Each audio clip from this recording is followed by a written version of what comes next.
শুভ সকাল আমার সকল প্রিয় বন্ধুদেরকে জানাই আর আমি আরতি, পূর্ব বর্ধমান জেলা সমুদ্রকর থেকে প্রতিদিনের মতন ভিডিওটা শুরু করলাম। তো বন্ধুরা দেখো, সকাল সকাল আজকে উঠেছি। আজকে সকাল থেকে শরীরটা একটু মোটামুটি আছে। তো উঠে দেখো, আমার এই যে চুড়িদারটা কালকে বাইরে ছিল তো কেচে দিয়েছি, আর এই যে মেয়েদের জামা কাপড়গুলো কেচে দিয়েছি। আর তোমাদের দাদাভাইকে যেন ভাত আর আলুর চচ্চড়ি করে দিয়েছি। আজকে তো আমাদের নিরামিষ দিয়ে একটু শুয়েছিলাম, তো তোমাদের দাদাভাই ভাত টাত নিয়ে গেছে। তারপরে উঠে মেয়েরা এই যে খেয়ে নিল ওই ভাত। আর সোয়েটারটা না এখানে থাকলে শুকাবে না, তাই বড় মেয়েকে দিয়ে মেঘনাকে দিয়ে পাঠিয়ে দিলাম যে পাশের বাড়ির ছাদে দিয়ে দিলে শুকিয়ে যাবে। আর এই দেখো, আমি কি খাবো, আজকে আর মুড়ি টুড়ি নেই ঘরে, তাই জন্য দুটো গোলা রুটি করে নিচ্ছি।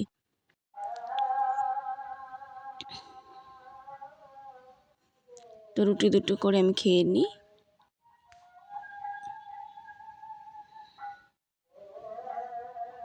আর আজকে তো তবু তোমাদের দাদাভাই না উঠলাম কটার সময়, আজকে 6টা বেজে গেছিলো।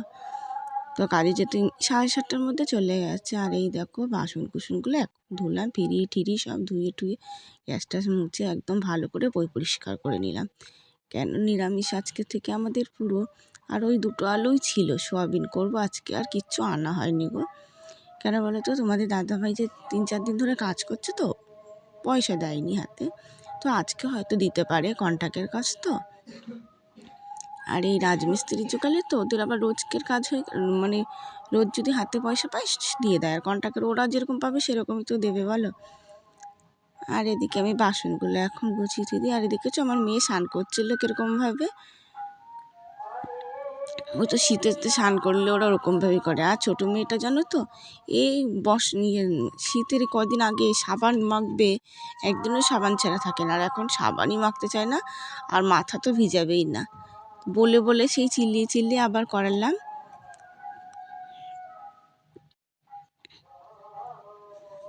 আর আজকে জামা কাপড়টাও 2-1টা কেচে দিয়েছি, মেয়ের কটা কাচলাম, দিয়ে আমার একটা নাইটি দিয়ে তোমাদের দাদা ভাইয়ের একটা গেঞ্জি ঠেঞ্জি দিয়ে কেচে দিয়েছি। আর শার্ট ছিল না, কেন আনতেও পারিনি, আর বেশি আমি কাচতেও পারতাম, দেখি আবার কালকে কটা কেচে দেবো, অল্প অল্প করেই কাচতে হবে।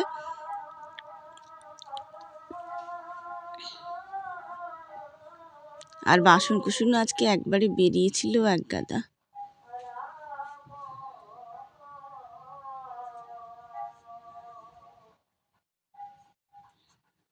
আর এদিকে বড় মেয়ে মেঘনা, ওরা তো খেলতে পারে না, স্কুলে যায়। আজকে ও বান্ধবীর বাড়ি চলে গেছে আড্ডা দিতে, তো আসলো, মানে চলে গেছিলো।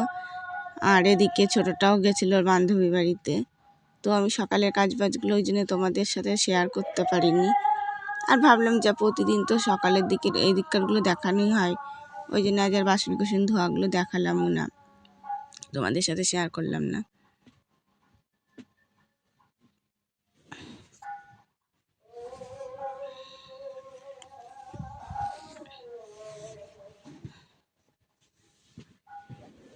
আর এই দেখো না, কটা উচ্ছে পাতা না আমাদের ওই পাশ থেকে তুলে নিয়ে আসলে আমাদের গাছে হয়েছে। আর এই দেখো, আলুটা আমি সেদ্ধ বসিয়ে দিয়েছি, সোয়াবিনটা দেবো। সোয়াবিনটা তো সেদ্ধ করতে লাগে না, ওটা গরম জলের মধ্যে দিলেই হয়ে যায়। কেন এই সফলের সোয়াবিনগুলো না, এগুলো সেদ্ধ করলে একদম নেতিয়ে যায়। আর এই দেখো, আমার রান্না হয়ে গেছে, উচ্ছে পাতাটা ভেজে নিয়েছি কালো জিরা শুকনো লঙ্কা তেলে দিয়ে, আর সোয়াবিন। তো রান্নার খানিকটা পরেই খাওয়া দাওয়া করলাম, আমি সঙ্গে সঙ্গে খাওয়া দাওয়া হয়নি। তো যাই হোক, দুটো ভাত এখন খেতে পাচ্ছি, কদিন তো খাওয়া দাওয়া হচ্ছে না, কালকের থেকে দুটো করে খেতে পাচ্ছি। আর দেখবা তো, খেতে পারলে শরীরটা অনেকটা ঠিক হয়। তো শরীরটা আমার অনেকটা আগের থেকে ঠিক হয়েছে, কিন্তু আমার এই যে গলাটা একটু ব্যথা করছে, ওটাই যতটা প্রবলেম।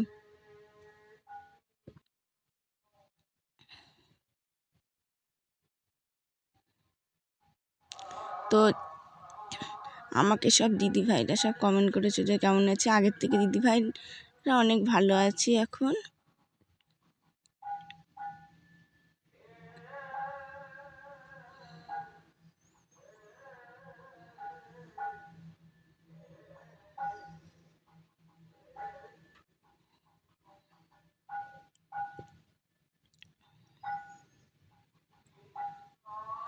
আর এই দেখেছো, আমাদের পাড়ায় কীর্তন হচ্ছে, তো কীর্তনে যাওয়া হয়নি। আর এই যে কীর্তনের জন্য না এই যে ভয়েস দিতে পারছি না। এখন বলো তো, আমি সেই যে কালকে ভিডিও করে রেখেছি বৃহস্পতিবারে, আর আজকে এই যে শুক্রবার রাত এই যে ভোর 5টার সময় আমি এখন ভয়েস দিচ্ছি। তো কালকে রাত 12:30টার পরের সময় শুয়েছি, তো তবুও তখনও কীর্তনের আওয়াজ এত জোরে আমি ভয়েস দিতে পারিনি। তাই এখন দেখি একটু হালকা আওয়াজটা হয়েছে, ওই জন্য এখনই ভয়েসটা দিচ্ছি। আর এই যে আমি চাদরটা কেচে দিয়েছিলাম, তো গায়ে দিলাম। চাদরটা ভিজা ছিল বলে আজ গায়ে দিতে পারিনি। আবার দেখো গায়ে দিয়ে আবার ভাবছি দেখি পিঁপড়ে পড়ে জানো আম গাছটা, ওই জন্য আবার একটু ঝাড়া দিয়ে নিলাম। আর ওইদিকে আমাদের ননদ আর এই ননদের ছেলে আর ননদের জামা এসেছিলো, তো গেল ওদিকে কীর্তন, তো ওটা কাকা শ্বশুরের মেয়ে। আর এই যে কুলোটা তো 2 দিন ধরে ধরতেই পারছি না, তবুও কালকে রাতে একটু হাত দিয়েছিলাম, তো আজকে আর বসতে পারিনি। এখনও দেখি রাতের দিকে বসবো। সেই যে পাতাগুলো জল মাখিয়ে ধুয়েছি জানো তো। আমার যে এই দোষটা মানে কবেতে ঠিক হবে ভগবানই জানে। আগে তো এরকম ছিল না, এই কাজ পাতা ভিজালেই যে শরীর খারাপ হচ্ছে, দেখি আজকে বসে পাতাগুলো তুলে দেবো।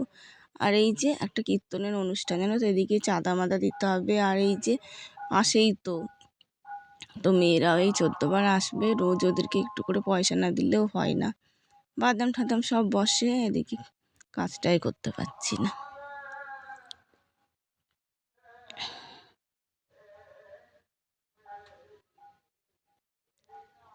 আর এদিকে মেলে দিয়ে এসেছিলাম, দেখেছো পা মোছাটা সেই সকালে ধুয়ে দিয়ে এসেছি, তাও কতবার উল্টালাম।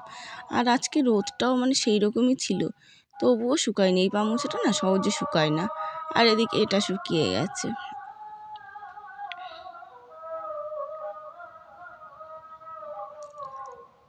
আর এই চাদরটা আমার ধুতে মনেই নেই, দেখেছো চাদরটা না উপরে লেপ পাড়া হয়েছে, তো লেপটা আমার কালকে রাতের বেলায় পাড়া হয়েছে জানো তো, মনেই থাকে না লেপ পাততে।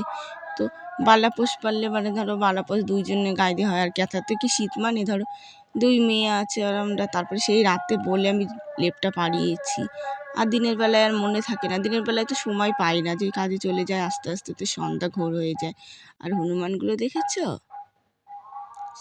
এত মানে একটু যদি দরজা খোলা থাকে না, তাহলে ঘরে ঢুকে একদম, এই যে আমি সেদিনকে বাইরে গেছি, এখন না কয়েকদিন পর পর ঘরে ঢুকে গেল। আর ওদের কি বলে তো, একদিন লোভ হলে না ওরা তাক করেই বসে থাকে ঘরে ঢোকার জন্য।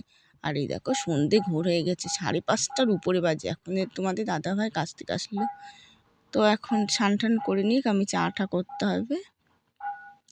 তো স্নান করে নিলে, আর এই দেখো আমি জল বসলাম, বড় মেয়ে চা করছে আছে। তো বড় মেয়ে বলছে মা চাটা আমি করবো।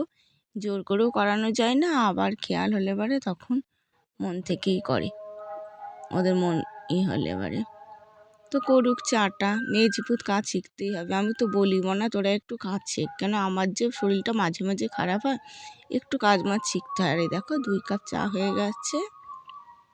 তো আজকে চা খাওয়ার মতন ঘরে কিছুই নেই, দুটো মুড়িও নেই, বিস্কুটও নেই। আমি তো ভাবছি তোমাদের দাদা ভাই আসলে বলবো একটু মুড়ি বিস্কুট নিয়ে আসো, তো আজকে পয়সা দেয়নি, দিয়ে ফোন করলো এখন। তো এখন বললো কালকে দেবে। আর এই দেখো তোমাদের দাদাভাইকে ভাত দিয়ে দিয়েছি। শুভ সন্ধ্যাবেলা বন্ধুরা, ভিডিওটা শেষ করলাম, অবশ্যই পাশে থেকো তোমরা।